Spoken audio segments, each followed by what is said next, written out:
A margin loan is a form of borrowing that uses your existing investment portfolio as collateral. Let's see how it works.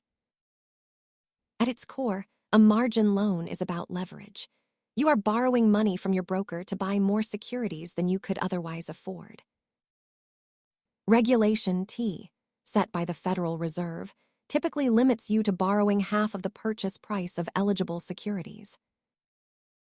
Because you are using your assets as collateral, there are strict rules about how much equity you must keep in the account. The main difference is risk. With cash, you only lose what you put in. With margin, losses can exceed your initial investment. Using margin doubles your market exposure.